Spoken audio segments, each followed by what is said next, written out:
So if you could kind of walk through what happened once that email came out to the students and how quickly it kind of went from like, let me explain, and then to let's just cancel this actual session. Right, so the initial email, I think everyone would agree, was the wording, could have been much better, could have provided a historical context for people to understand, but it was very swift once she sent it out, the backlash she began to receive. And then she sent out another email, which I was able to contribute some context to, about the importance of affinity groups and creating safe space. So affinity groups are basically just where you have groups of individuals who have a lot of similarities and identities. And what it does is it creates this space where they can connect and share their experiences and some of the things that have happened maybe because of their identity. So we see this with LGBTQI, we see this with Hispanic communities, we see this in the African American community, and it's actually a rather common practice. How do you think that got confused with segregated groups? And I don't understand that, because that was not in the messaging. So I don't know where that soundbite or where that concept came from, because again, affinity groups is very common, but I'm not sure where that word came from in regards to this meeting. So the initial email pointing out that it said, we're going to put the black kids in one area to work with, and then the white kids in a different area. And you were saying, the black and brown, so that included right, students of color, and that was that was the initial email. Okay. It was students of color, okay. And then Caucasian students. Does that include? Does that encompass all the kids in the school? Oh, yes, okay. and the thing is that BIPOC is what we use in the diversity realm. Which stands for what? BIPOC is Black, Indigenous, People of Color, and that way it's more encompassing, but it is recognizing the different experiences of each group. So we know Black, African Americans, Africans were enslaved, Indigenous people suffered genocide, people of color have had many issues like the Chinese Exclusionary Act, Japanese have been placed in internment camps. We see a lot of hatred and abuse being given towards our Asian American brothers and sisters right now. So that space, when you say people of color, or I would say BIPOC, would be for all people who don't necessarily identify as European American. What do you think happened? It was quick. She immediately started getting the emails from parents who were saying, again, the word segregation and why are you going to split them up? What was your plan as far as talking to the group separately? Was it eventually to bring them together? Oh, of course. So we can't be naive and ignore the historical context of what has taken place at DA when we saw Black at DA and Black at a lot of schools, and Jacksonville was not the only city that saw this happen during the summer of 2020. So we need to put it in a larger context. Anti-Black, racism is very much embedded in American society. We need to remember that, when our society was established, African Americans or Africans weren't even considered whole people. And again, we've had Chinese exclusionary acts, we have Japanese internment camps, we've, committed genocide against the indigenous population. So the plan was to bring BIPOC students together to allow them to have a safe space to share their racialized experiences, because as per my understanding, there are incidents where students are being called the N-word on campus, and it's still very much racialized. And this was an attempt to allow them a space to share and connect their experiences, and then have a meeting with the majority of students who identify as European American and get, understand like where they're coming from and what they're seeing, and allow them to provide input. And then we would all get together and address the situation so we could create inclusivity, and an equal opportunity at the school in regards to their experiences. Without affinity groups, when considering the problems that they're saying they're having at the school, if everyone had gotten together, why do you think that might not have been as effective as these individual groups? Well, I don't think, I know personally that it is not teenagers, young adults' jobs to educate their peers about the toll of racism. And so a concern is when you get the group all together initially without doing the affinity groups, is that when a person of color or BIPOC shares their experience, then we may have someone say, well, that's not what I meant, or you interpreted it wrong, or that's not what happened. And so it tends to get dismissed, you know, and so that really was to create a safe space to allow them to express their feelings where they wouldn't get the pushback. So once you've met with the groups, because were you going to do this all in one day? Well, we were going to meet with each group, and then the idea was to bring them together. And really what it was to try to handle all of this before spring break, because there was an email sent, if I'm not mistaken, the week before from several BIPOC students to the principal making demands. Now, she, of course, was not giving in to the demands, and I can't speak for her, but that was not my interpretation at all. But she was trying to create a safe space to allow them to express themselves. And so it took place really quickly, and I think it just, you know, I don't know, again, how segregation got thrown in there, because that was never in any of the messaging. But I want people to think about this too, though. I mean, people of color do not go a day without interacting with the majority group. You know, it's a requirement, because that's the world that we live in. But people in the majority group can go days. They may see us, but they don't necessarily have to interact with us. And I think people really need to understand that we don't often have space where we can have conversations about things that have taken place that have hurt us. Yeah. From your understanding, well, whose idea was it to do the affinity groups? Was it? It was a group. It was a consensus. It was not me as an individual. It was a group decision based off of what was taking place at the school. And did the students ask for that? Well, as far as my understanding, yes, the students had asked for. I mean, and we just saw a couple days ago. Now we have the African American students asking for a Black Student Union. So it's apparent the students are really giving.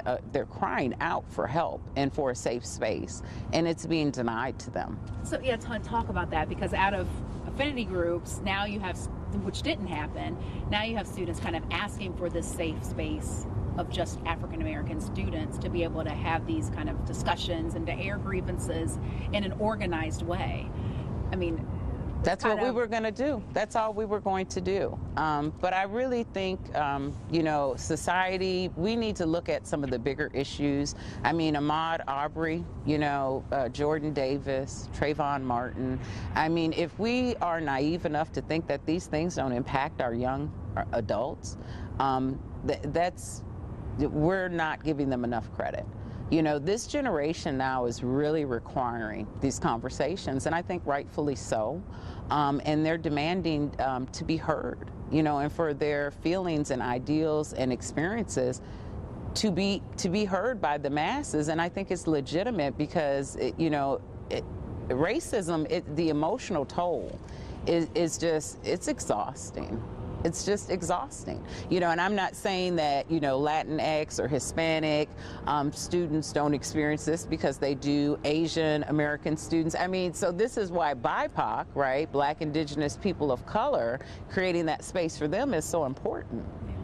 Based on what happened, would you do anything differently if you had the opportunity to do it again? Yes, I would have definitely made sure the messaging was different. But you would not. You still would have divided the groups up. Yes, I would have, because I want people to understand, you know, if you think about it in the simplest terms, how many times a day can you go throughout your life without engaging with the majority group? And I really would like the majority group to think about that, you know, not just seeing us, but actually engaging and having conversations with people in the BIPOC is not necessarily a requirement for them. You know, and when I think of segregation, we know historically this has been written into law in the U.S., and it wasn't the BIPOC groups or minorities who requested that segregation. This was something that was institutionalized by our United States government. So I just think that's really, really important for people to understand. So when I see comments on our business page, You know, they're very concerning considering that people have not utilized our business and they're going off of a soundbite, but they're really ill-informed and they have not taken the time to really get to know exactly what has taken place. Yeah, and talk about, you know, you had mentioned that now we're having a discussion about a circumstance versus the issue.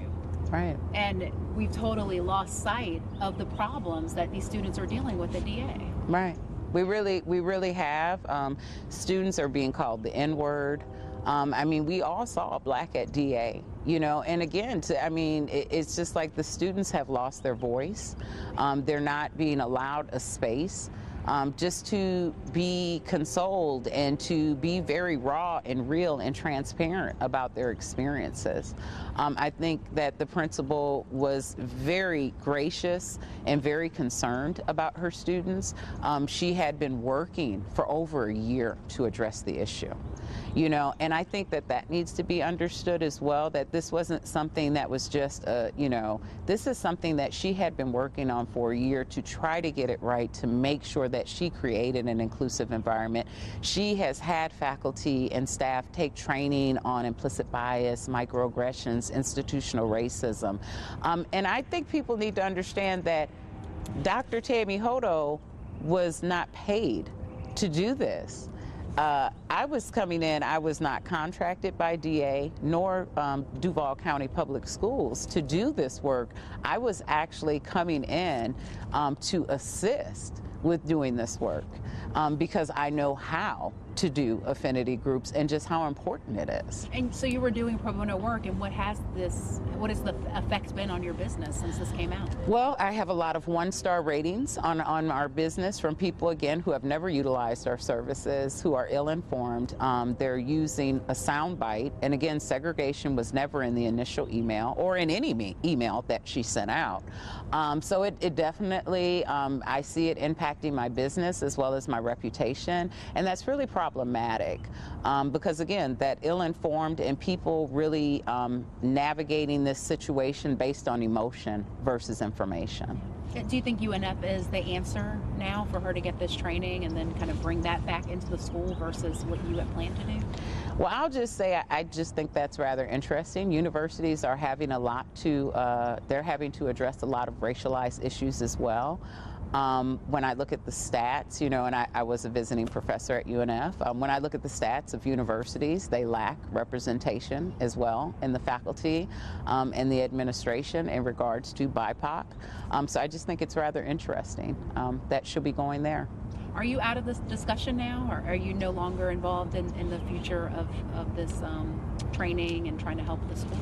Basically, yes. Yes, and again, I mean, I was doing this pro bono, so I will definitely not be engaging because I see that Jacksonville, we really need to address some much larger issues here, you know, and that is just the denial of, you know, racism, you know.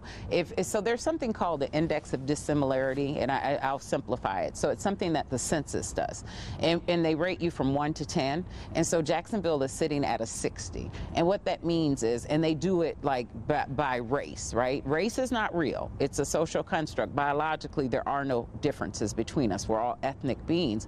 But Jacksonville sits at about a 60. So what that means is that 30% of European Americans would have to move into minority communities in order to create an actual integrated city, or vice versa. 30% of African Americans would have to move into a predominantly European neighborhood to create an actual integrated city. So I think we have much broader issues that we could be discussing, you know, and I mean, when we look at the racial unrest in our society, I think the message has really been lost, and there is so much that we can do. I do recognize that people are fearful because we are seeing the browning of America, but I guess I struggle with that because I don't understand, if everything's been equal and fair all the time, why is there a fear that the demographics are changing? Okay. Anything else, you know, you want to say when it comes to just kind of like the situation you're in now, and you know, maybe just explain why you really did want to talk about this? Because I think that people have misconceptions. You know, and I really want people to understand, I think this is an opportunity for us all to learn, and ideally for us all to do better. I, again, agree the messaging could have been much better, but I just think it's really important for people to understand we as a nation have not gone through the racial reconciliation. And it continues, I mean, if you think about it, in the 60s we went through this, and now we see, you know, more civil unrest surrounding that social construct of race. And it's like, if we don't address this, we're just going to continue this perpetual cycle. You know, and we have to, like Martin Luther King said, either we're going to learn to live together as brothers and sisters, or we're all going to perish together as fools. And so that's why I think it's important to talk about it. And let me just ask, because I know somebody would hear that, but then say, but you're trying to separate us. Right. And I think that people need to understand that we have to have safe space. You know, so again, I mean, this is common practice in workplaces. You have ERGs, which are employee resource groups. You have affinity groups at most universities. You have Black student unions, Hispanic student unions. Even within the legal profession, you have the Black Law Student Association. You have the Hispanic, you know, I mean, so this is really actually standard practice. This is not like a concept I came up with. And the whole point of it is just to create that safe space for that connection and that transparency. And it's not about segregation, and I think people need to understand that segregation is not something that minorities have asked for. You know, this is not something that we have put in place in law or anything like that. This has been imposed upon us.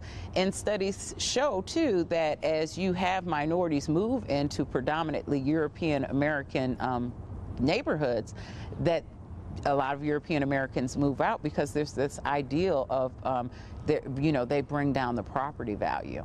But we don't talk about things like that, and like past housing covenants and redlining, which, you know, segregated, right, minorities into certain communities and allowed European Americans to go ahead with the ideal of suburbanization and living in these environments where they did not have to engage with anybody in the BIPOC. I guess my last question is, when it comes down to it, why, I mean, after everything that you've said and the examples that you've given that show that, you know, this is standard practice, why do you think this became such a problem? Was it the email? If the email had been written differently, you think it would have been received differently? I think that the email is part of the issue, you know, but I also think that it's the climate. And I do. I think that we are just, everyone is kind of on high alert. I think it's the pandemic. I think it's the civil unrest that we've seen in our society. So I think it's a variety of things. But I really think that we all need to come together and look at the bigger picture and try to create an equitable experience for all our students and everybody in America.